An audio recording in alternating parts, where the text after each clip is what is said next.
पता नहीं मेरी ज़िंदगी में कोई काम होगा कि नहीं होगा। तो मैं जिस समय टेंशन में था, तो उस समय पवित्र आत्मा ने मुझे एक लड़के से मिलाया और एक लड़के ने मुझे बाइबल दिया।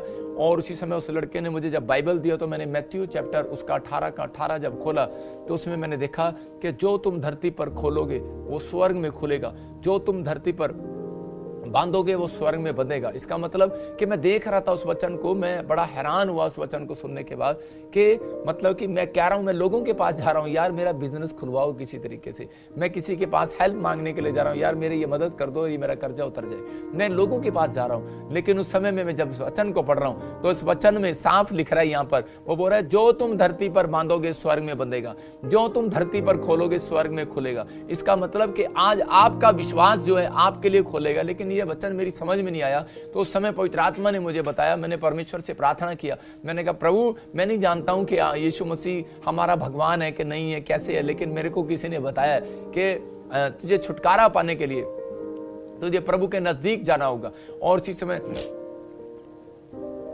जब मैं प्रभु के नजदीक गया तो उसी समय मैंने जब इस प्रार्थना को किया तो उसी समय पवित्र आत्मा ने मुझे वचन से बताया और कहा कि बेटे इस बात को देख, जब तुम खोलोगे, आप कह रहे हो इस बात को, आप इस तरीके से पढ़ रहे हो, लेकिन मैं उसको, मुझे जो नंबर्स थे वो किस तरीके से दिख रहे थे कि परमेश्वर का आत्मा मुझे एक लाइन दिखा रहा था कि इसको मतलब को समझ। लिखा था जो तुम खोलोगे, कह रहा है मैंने जो तुम्हें दिया है, कह रहा है कि तो मैं तुम्हारे लिए स्वर्ग से खोलूंगा, जो मैंने तुम्हें दिया है वो तुम खोलोगे। इसका मतलब परमेश्वर ने हमें क्या दिया है, कह रहा हाथ दिए हैं। और जब हम हाथ परमेश्वर की आराधना के लिए खोलते हैं, परमेश्वर ने हमें मुंह दिए स्तुति करने के लिए, जब हम प्रार्थना में अपना मुंह खोलते हैं, जब हम अपना मन खोलते हैं, जब हम अपने दिमाग को खोलते हैं, अपने पैरों को चर्च में आने के लिए खोलते हैं, जो ऑनलाइन चर्च इस समय अपने विचारों को खोल कर बैठे हैं आप, परमेश्वर का आत्मा कह रहा है जो तुम खोलोगे, जो मैंने तुम्हें दिया है, कह रहा है कि मैं तुम्हारे लिए स्वर्ग से, कह रहा है कि सब कुछ खोल दूंगा आज यीशु मसीह के नाम में। इसका मतलब कह रहा है जो तुम खोलोगे, आपको खोलना है, पहले आपको अपना दिमाग खोलना है, अपना मुंह खोलना है प्रार्थना में,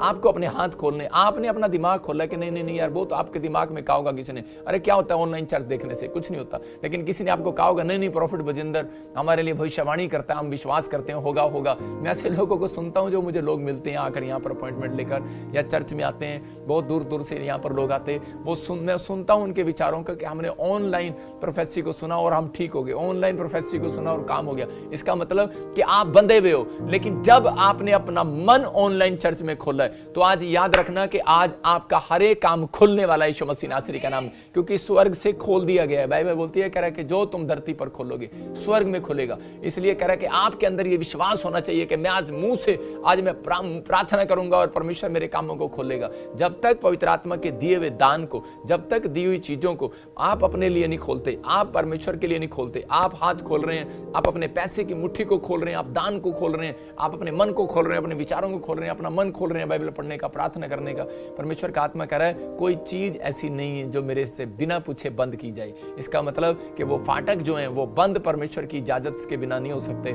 अगर कोई रास्ता बंद है तो पवित्र आत्मा कह रहा है कि बेशक आप 5 रास्ते ढूंढ रहे हैं। बाइबल में भी कह रहे हैं 38 साल का मरीज था, वो 5 वहां पर 5 ओसारे थे। ओसारे का मतलब कि 5 कुंड, मतलब कि उस कुंड के में जाने के 5 रास्ते थे, 5 ओसारे थे, लेकिन लोग जगह जगह से जाते थे उस कुंड में। लेकिन परमेश्वर ने जिस दिन कह रहे कि उसने परमेश्वर की वर्किंग को पूरा किया और उसी दिन परमेश्वर ने उसके रास्ते खोल दिए, उसका बैड टाइम बदल गया पैरालाइज पेशेंट का। अगर आज आपका कोई बैड टाइम चल रहा है, मैं कह रहा हूं गुड टाइम में बदल जाएगा आज रात के बाद यीशु मसीह नासरी के नाम में। आपको बस बिलीव करना है कि हाँ परमेश्वर मेरी जिंदगी में तू काम करेगा। अपने हाथों को उठाऊं। अगर आप भी ऐसा सोच रहे हैं कि ऑनलाइन चर्च के जो आज विश्वास करो, आज वचन के सुनने से आपके बंधन टूटने वाले हैं। मैं कह रहा हूं कि अगर आज आप सोच रहे हैं कि हाँ परमेश्वर पता नहीं मेरी जिंदगी में काम होगा कि नहीं होगा, बस आपको हाथ उठाना मेरे साथ और बोलना है कि प्रभु कि मेरे बिजनेस को खोल दे। पवित्र आत्मा जी मैं अपने बिजनेस को खोलता हूं, अपने बच्चों के दिमाग को खोलता हूं, अपनी हड्डियों को, अपनी नसों को, अपनी मांसपेशियों को खोलता हूं। मैंने क्या बताया कि वचन के अनुसार आप जब काम करते हैं तो परमेश्वर काम करना स्टार्ट करता है। मैं वचन के साथ साथ आपको प्रार्थना करा रहा हूं कि आपको बोलना है। अभी बाइबल में लिखा जो तुम धरती पर खोलोगे स्वर्ग में खुलेगा। बोलो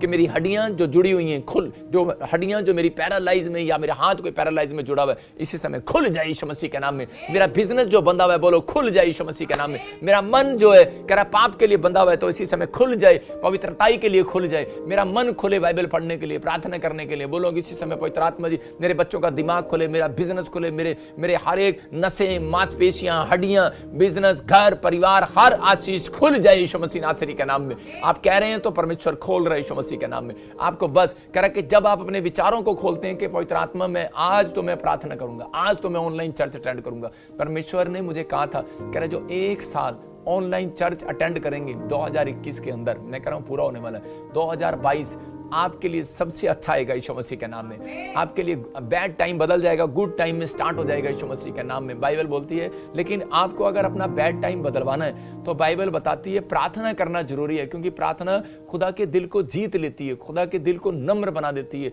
परमेश्वर के दिल को चेंज कर देती है। मतलब एक व्यक्ति गॉड के मन को चेंज कर सकता है, परमेश्वर के मन को बदल सकता है। मतलब परमेश्वर का मन अगर लगता है कि आपको कि शायद वो कठोर हो गया तो सिर्फ एक प्रार्थनाएं हैं जो परमेश्वर के मन को चेंज कराती हैं। बहुत बार हम लोग नहीं जानते कि प्रार्थनाएं ही बंधन को तोड़ती हैं। एक बार मैं देख रहा था कि एक लड़के ने अपनी माँ के बारे में मतलब कि कुछ गलत बोल दिया, अपनी माँ को गुस्सा कर दिया और डांट दिया, और उसी समय कि उसकी माँ ने उसको 3 साल तक वो प्रॉपर्टी नहीं दिया, और 3 साल तक वो गवर्नमेंट जॉब करती थी, 3 साल तक उसको 1 रुपया नहीं दिया। उसको तरसाया, मतलब मन कठोर हो गया उसका। और जब वो इतना पिघल गया, इतना सब कुछ उसका टेंशन में चला गया वो लड़का, और उसी समय जब उसका कोई काम नहीं बना तो उसी समय वो अपनी माँ के पास गया और उसने जाकर अपनी माँ से प्रार्थना किया, विनती किया और अपनी गलती को माना। तो उसी समय जब उसकी माँ ने देखा कि मेरा एक ही लड़का है और मैं क्या करूंगी संसार में इस पैसे का, और उसी समय उसका दिल जो है ना पिघल गया, उसका मन खुल गया और उसी समय उसका मन चेंज हो गया। मैं कह रहा हूं कि ऐसा ही मेरा परमेश्वर भी है, ऐसा ही मेरा प्रभु यीशु मसीह नासरी भी है। कह रहा है कि जब आप बेशक वो आपके लिए कठोर हो गया हो, बेशक आपने कोई गलती ऐसी कर दी हो, लेकिन बेशक आपकी परिस्थितियां उलट हो, लेकिन बेशक आपके साथ कुछ भी हो गया हो, लेकिन आपने उस समय में पवित्र आत्मा के सामने जाना है और अपनी गलतियों को मानना है, और इसी समय अपने हाथों को उठाकर कहना है कि परमेश्वर मेरे पाप क्षमा कर, मैं भटक गया था, मुझे नहीं पता था पवित्र आत्मा जी कि तू प्रार्थनाओं को सुनने वाला परमेश्वर है, प्रार्थनाओं को उत्तर देने वाला परमेश्वर है। उसी समय जब आप अपनी गलती पर सुधार करते हैं तो पवित्र आत्मा उसी समय अपना दिल खोल देता है, अपना मन चेंज कर देता है। मैं कह रहा हूं कि आज ऐसे लोगों के लिए मेरा परमेश्वर आशीषों की बारिश करने वाला यीशु मसीह नासरी के नाम में। आपके घर में आशीषों की बारिश हो रही है यीशु मसीह नासरी के नाम। आपका बैड टाइम बदल रहा है, आपका गुड टाइम आ रहा है यीशु मसीह नासरी के नाम में। हर परिस्थितियां बदल रही हैं, जितने लोग हाथ उठा रहे हैं उनकी परिस्थितियां चेंज हो रही हैं यीशु मसीह नासरी के नाम में। बोलो आमीन। मैं आपको कह रहा हूं कि निराशा में बहुत बार कह रहे कि हम इतनी निराशा में चले जाते हैं कि हमारी प्रार्थना में भी हम कई बार प्रार्थना करते करते निराश हो जाते हैं। जो लोग बहुत टाइम से सालों साल से प्रार्थना कर रहे हैं लेकिन उत्तर नहीं मिल रहा, आज मैं उनको उत्तर दिला कर जाऊंगा यीशु मसीह के नाम में। ये पवित्र आत्मा ने मुझे सुबह 4 बजे कहा कि आज जो लोग निराश हैं और प्रार्थना करते करते थक गए, पवित्र आत्मा ने कहा मैं फिर से उन्हें एक नई जान, नई ताकत देने वाला हूं यीशु मसीह के नाम में। वो नई ब्लेसिंग आज आपके ऊपर आने वाली है यीशु मसीह के नाम में। आपको हर एक आशीष परमेश्वर खोलने वाला है और आपकी ब्लेसिंग को स्वर्ग से रिलीज करने वाला आपको परमेश्वर वो देने के लिए जा रहा है। लेकिन बहुत बार जब हमारी प्रार्थना में देरी हो जाती है तो उसी समय हम निराश हो जाते हैं। लेकिन बाइबल बोलती है कह रहा है कि उनके काम खोलता है परमेश्वर जो परमेश्वर के अनुसार चलते हैं। बाइबल में कई बार बताया गया कि प्रार्थनाएं परमेश्वर ने देर में क्यों सुनी लोगों की। बहुत बार हमारी प्रार्थनाओं में देरी होती है, वो इसलिए होती है कि कई लोग मुझे आकर बोलते हैं कि पापा मेरी प्रार्थनाओं को अभी तक नहीं सुना परमेश्वर ने, मेरा मन टूट गया है, मेरा बच्चा 2 बार जो है वीजा नहीं लगा उसका कनाडा का। एक औरत कल भी आई और वो बोल रही थी मेरा 2 बार कनाडा का वीजा नहीं लगा, अब मेरा मन नहीं करता बाइबल पढ़ने का, मेरा मन नहीं करता प्रार्थना करने का। मैंने कहा डोंट वेरी, बाइबल बोलती है कि निरंतर प्रार्थना में लगे रहो, निरंतर प्रार्थना करते रहो। गुड टाइम आएगा ही आएगा यीशु मसीह के नाम में, बैड टाइम जाएगा। शैतान ने आपका बैड टाइम और एक बैड परिस्थिति डालकर एक बैड परिस्थिति और आपके जीवन में डाली होगी, लेकिन बाइबल बोल रही